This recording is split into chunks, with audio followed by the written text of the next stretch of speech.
stressed of, thank God I'm not being made redundant. Things are safe. I was like out for a week because I came down with the flu. So for someone who is dealing with, who hasn't come to that yet, and locking the door is just one thing, but in normal life we have a plethora of different things that are what micro in the grand scheme of things, but you've mentioned that can really, become like chronic stress. What are the long-term effects of ill health with chronic stress, and how can you, with the ACT techniques, how does that help long-term? Yeah, so, I mean, it's pretty well documented, as I've already alluded to. Insurance companies are concerned, the actuaries in insurance companies are looking at people with chronic stress and going, okay, well, we need to adjust premiums, for those types of people. So that's one of the things that points to the fact that this is a bit of a problem, because they wouldn't be doing that if it wasn't a problem. No.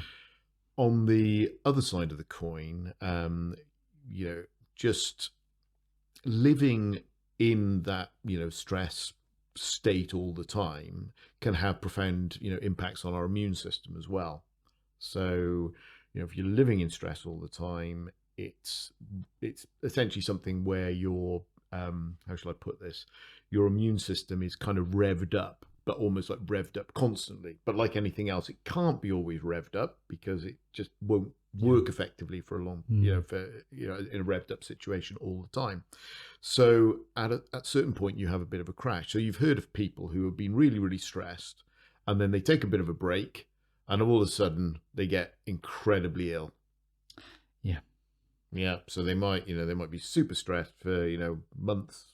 Then they take 2 weeks off over Christmas, and suddenly they pick up the bug and they just laid low for a long period of time. That has happened to me. I went through a period where I worked for a company, and I think I was about 21, 22, and they were going through redundancy, and I was only just a year or so into owning a house. Right. Okay. And that period of time, I think it was about a 3-month period of time, 3 months where that was ongoing.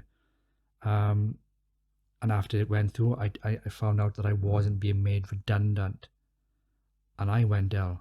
Once the relief of not being stressed, of thank God I'm not being made redundant, things are safe. I was like out for a week because I came down with the flu, and I was laid up on the sofa for like a good couple of days. It's not a good situation. But our bodies aren't designed to live in long-term kind of permanent stress. It just doesn't work. We're not designed for that. We're designed, and this is the stress response is there to help us in times of danger and threat, to help us take action as we need to. That's appropriate. Now, that can be appropriate when we're talking about, planning into the future. If there's things that we need to take action on, brilliant. Yeah, that's great. But if we're, stressing over, somebody who works in the next cubicle to us in work, who, we really find difficult to deal with, or we're worrying about whether we lock the house every time we go out, or, you talk, let's take it to a more extreme. You talk about people who've got obsessive compulsive disorder who are, worried about leaving the house because they might have not turned off all the electricity sockets and the house is going to burn down.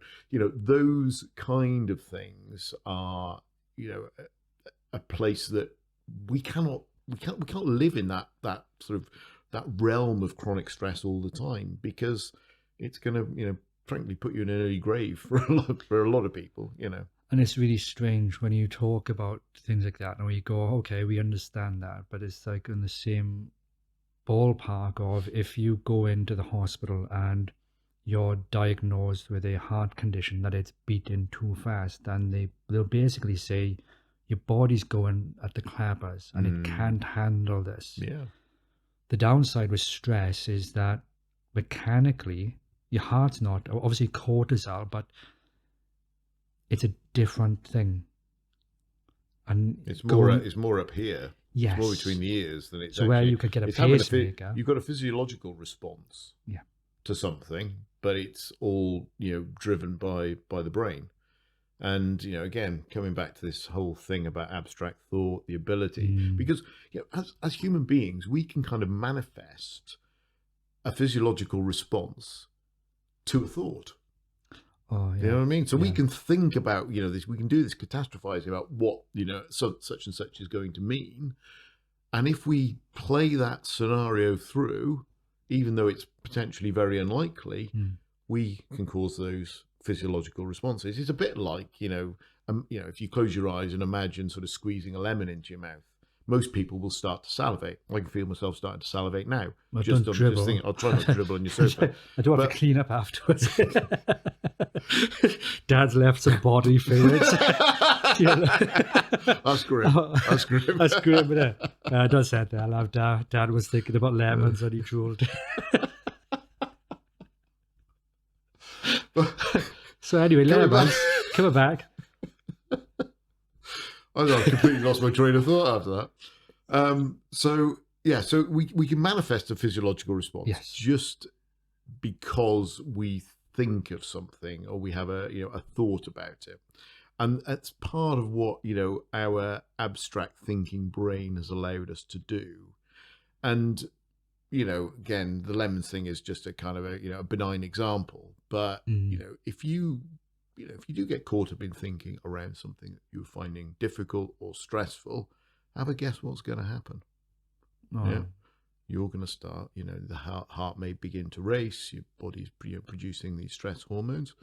And if you're feeling like that kind of constantly, and that could be due to, work pressures or anxiety, but often, stress and anxiety kind of go hand in hand because they are, they're kind of like, best friends in many ways. Then, you're going to be living in that situation all the time. And where's the respite?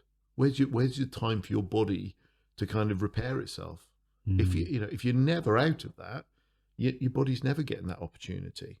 And consequently, when you do maybe take a break from work or you kind of gain some relief, that's when you tend to get ill. And I think there is, some body of research to show that can happen. But the bottom line is, constant stress, constant cortisol or stress hormone production isn't great for us.